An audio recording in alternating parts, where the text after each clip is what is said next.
4, que está conformado por Fernando Valdés, Luis Jorge Cuerda, Juan Manuel Bermúdez y su servidor Sebastián Vega.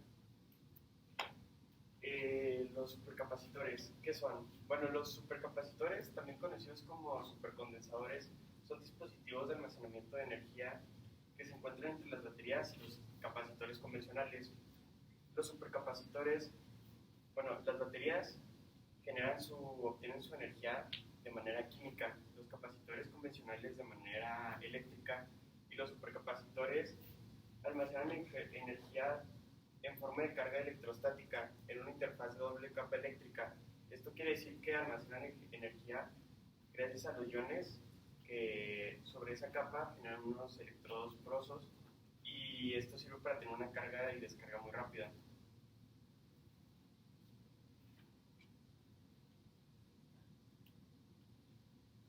Sus características claves es que tienen una capacitancia alta. Esto quiere decir que, a diferencia de los capacitores convencionales, estos pueden llegar a más de 2000 faradios. Tienen una carga y descarga rápida, lo cual hace que sean bastante eficaces y rápidos. Y su larga vida útil, que significa que por más que tengan muchos ciclos, no se deterioran muy rápido. Aplicaciones de los supercapacitores. Almacenamiento de energía. Los usan para almacenar energía en energía renovable, sistemas de energía renovable como paneles solares u otros, para transporte eléctrico, en vehículos eléctricos o híbridos, mejorando la eficiencia, ayuda en el freno y en la aceleración, así mejorando la eficiencia y prolongando la vida útil de las baterías. En electrónica de consumo, dispositivos electrónicos para almacenar energía como son las linternas, relojes y así, y sirven para proporcionar picos de potencia. Backup de energía en alarmas y sensores por si la primera batería se descarga, pues sirven como energía de respaldo. Y en aplicaciones industriales, en maquinaria pesada, elevadores y sistemas de control para gestionar sus picos de demanda. Bueno, funciona teniendo dos capacitores en paralelo, con una resistencia entre ellos, y almacena la carga eléctrica, o sea, la capacitancia almacena la carga eléctrica mientras las resistencias modelan las pérdidas de energía durante la carga y descarga. Con esto podemos concluir que los supercapacitores son esenciales en la búsqueda de soluciones más eficientes y sostenibles en el almacenamiento y suministro de energía. Bueno, muy bien. Esto fue la simulación que hicimos en el programa que usted nos dijo, la verdad no me acuerdo el nombre, ¿cómo se llamaba? XSpice. Bueno, para hacer la simulación ocupábamos sacar lo que son estos valores de la resistencia, pues ya lo podemos sacar, y las capacitancias, ¿no? Esto lo logramos en base a las fórmulas de descarga de un capacitor, ¿no? Como cuando tenemos que, por ejemplo, nuestra corriente. Bueno, nuestra resistencia va a ser a tau, que es nuestra constante de tiempo, sobre lo que es nuestra corriente. Y en base a esto podemos obtener nuestra resistencia, ¿no? Y bueno, para el caso de capacitancia, podemos determinar que en base a las fórmulas, que esto sería en base a ¿cómo se llama? Nuestra resistencia. Y en base a eso tuvimos nuestra capacitancia. Y ya, con estos valores pudimos determinar qué son, cuál es el valor de nuestras resistencias, en el caso máximo y en el caso mínimo, y nuestros capacitores y nuestro voltaje.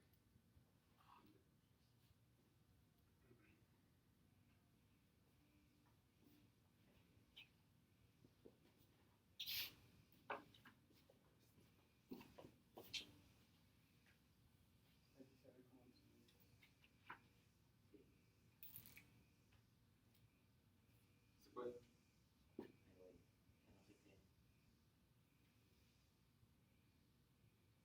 Bueno, para nuestra primera gráfica,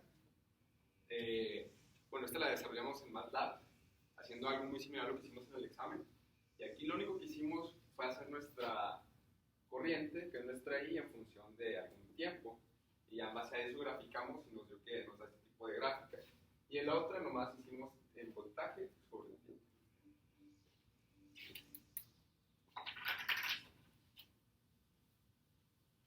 En las primeras pruebas con circuitos de protoboard fue el de un capacitor normal, que era con una resistencia, un capacitor y un voltaje nada más, y el ground.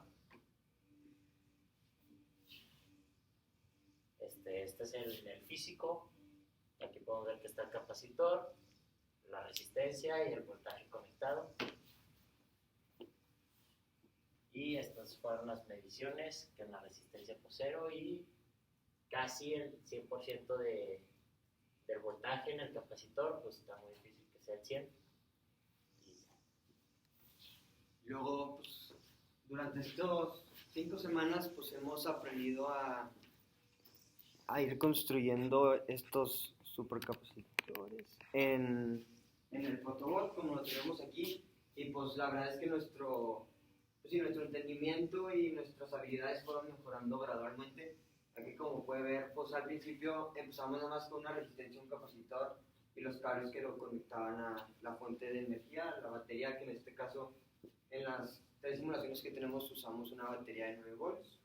Aquí, por ejemplo, no podemos ver ningún cable, que después aprendimos y comprendimos que nos pueden ayudar mucho a hacer toda la transferencia de energía dentro del protocolo mucho más fácil.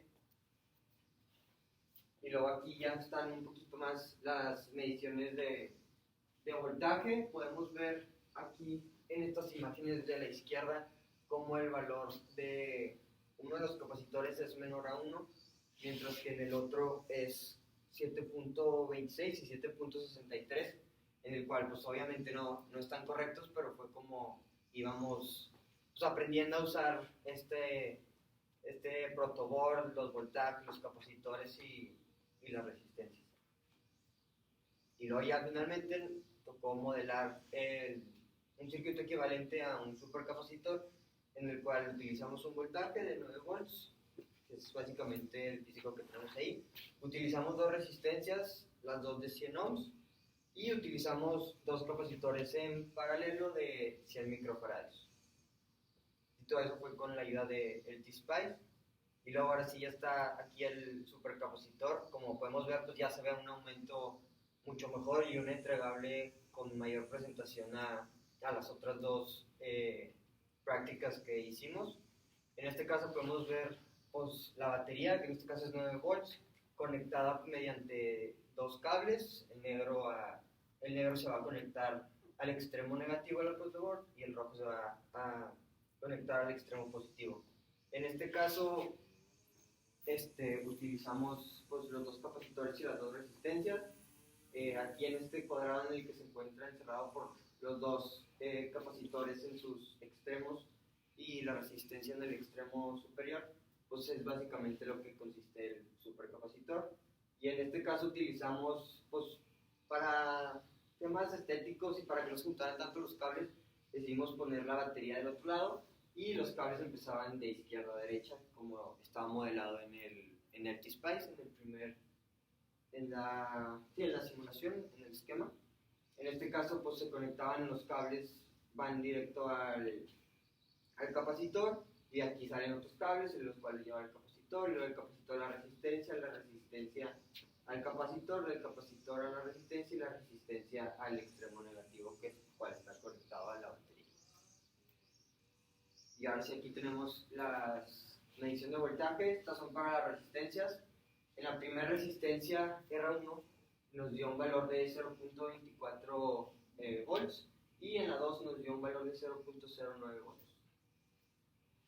Y ya en cuanto a los capacitores, aquí ya podemos ver un aumento pues, bastante mayor y mucho más presentable en el caso de los anteriores, en el cual ni siquiera llegaban a 8 los voltajes de los capacitores, y en este caso ya podemos ver que los dos nos dieron un valor idéntico, y en este caso se asemejaba mucho a los 9 volts de capacidad que tenía nuestra fuente de energía, como la batería.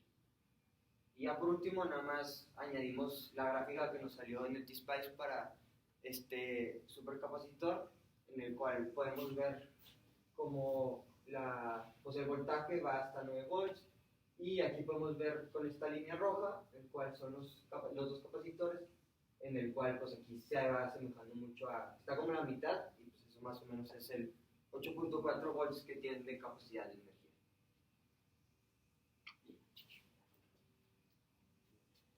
regresar cuando el primer circuito que mostraron. ¿Ese? ¿No hay otro más atrás? No, son esos tres. Sí. Ok, poco a poco. A ver. Ok, siguiente. Ahí.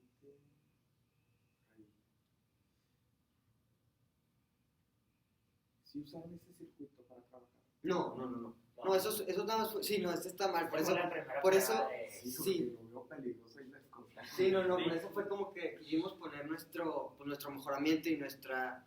Pues sí, o sea, cómo fuimos- nuestro progreso durante las 5 semanas en el que, pues, para algunos de nosotros era la primera vez que trabajamos con circuitos eléctricos y así, y luego ya hasta el final, que fue el de la semana 5, que pudimos, pues ya se ve mucho más presentable y está mejor. Verás, por favor, ¿dónde está la gráfica de carga de voltaje? La carga del voltaje. Hay una gráfica por ahí de carga. Por atrás. Atrás. Ok, ese es corriente, es el voltaje. La línea azul, ¿qué representa? Es el voltaje mínimo. Ya ve que nos dio, no sé si lo puedo regresar un poquito. Aquí, corriente máxima y corriente mínima. Lo que aplicamos de las fórmulas es en base a una resistencia mínima y una resistencia máxima. Y ahí nos salió que, al momento de sacar el voltaje, pues nos salió un voltaje mínimo y un voltaje máximo que va en función del tiempo. Sí. Sí. La roja sí la comprendo porque es el voltaje y es el comportamiento natural. Sí. Poco a poco, y luego llega a la parte superior y no va a topar al máximo, siempre es un porcentaje menor. Además, la azul sí, tengo duda de dónde sale ese.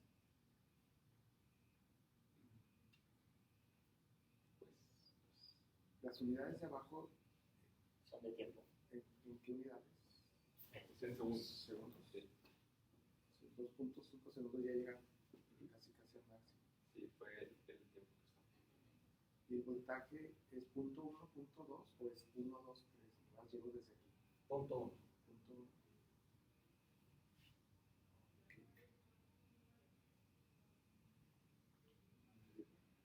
Ahorita en el multímetro, como pudieron checarlo, aquí en el circuito llegaba casi al voltaje de la pila, que era de 9. Cuando hicieron este experimento y sacaron esta gráfica, el voltaje máximo era de 0.5 volts. No. Es que la otra situación con diferentes voltajes y o sea, diferentes valores. O sea, esta no es la simulación de nuestro No. físico, no. Esta es la parte 2 del entregable. Sí, porque ahí el voltaje, por ejemplo, es de 5 volts. Si pudiéramos medir el voltaje en los capacitores, ¿cuál sería el máximo voltaje que alcanzaría esos capacitores? Así creo que el punto está. Sí, el punto está Sí, mal. porque Es no que hay como lo 5 desarrollé volts. más lava, a lo mejor se me fue un poquito, no sé, un cero de más o multipliqué un poquito más, pero pues eso es un error. Sí, debe ser. Sí, Sí, pero para que sí, vean las unidades ahí. sí, a lo mejor. Hay una relación del voltaje que están midiendo al momento de estar graficando. Perfecto. Le das a la parte de las mediciones. Del primero ya del final. Al final. Ahí midieron primero voltaje en resistencia y Sí. luego voltaje Y luego el voltaje en los en capacitores. los Sí. capacitores. Ok. Sí, ese es el voltaje en Nos los queda un poco capacitores. tiempo. Una pregunta. Cuando hacen el análisis y que utilizan las fórmulas que vieron en el bloque, ¿hay correlación con lo que midieron físicamente? Sí, sobre todo con esto de los capacitores fue lo que más acercó a nuestro resultado a mano y pues básicamente pues si comparamos los resultados con los cálculos matemáticos y aquí pues sí podemos ver cómo, o sea, a lo mejor no llega el voltaje a los más cerca de los 9 volts que debería llegar, pero pues entre lo que lo estamos midiendo con el multímetro y así, pues a lo mejor puede haber sido un error de que pues hasta nuestro mismo pulso de que no se conecta tanto con los dos extremos del capacitor y porque sí variaba mucho, o sea, variaba desde 8 hasta 8.6, 8.7 y esto fue como que en el momento exacto que pudimos encontrar la foto. Ahora es un hecho que no va a llegar a los 9 volts. Sí, sí, Es sí. que trae 9 volts. Ajá, No va a Pero un llegar, poco más cerca, como 8. siempre va a ser algo menor. Sí. ¿Y qué me recomendarían más? ¿Hacer una simulación del circuito, matemáticamente hablando, físicamente hablando, o de manera, valga esa redundancia, en el evento real, en el evento físico. ¿Cuál de los dos me conviene más? Yo recomendaría primero hacer la simulación para saber ya pues cómo se va a comportar más el físico, porque si solo haces el físico y te sale algo, puede que digas, ah, sí está bien, pero no sabes que en serio, o sea, si en serio es como debería estar. Ya con programas como el T-Spice que te dan la facilidad de, puedes hacerlo una simulación y te lo da, pues yo siento que sí deberíamos de primero la simulación. Incluso la tendencia es usar muchos simuladores. Antes de construir, los simulas, que ya hay simuladores en 2 dimensiones, simuladores en 3 dimensiones, que te dan lo más real, incluso meterle análisis de pruebas. Cuando vean más adelante SolidWorks, se van a dar cuenta que es una de esas herramientas para física mecánica. Para LTSPI hay unos circuitos eléctricos y así van a ver para diferentes ambientes. Y muchos de esos se basan en todo lo que están viendo en la parte física y de matemáticas, de programación. Muy bien. Perfecto, jóvenes. Por mi parte sería todo. Está padre de hacer el análisis. Y qué bueno que me aclararon que el primer circuito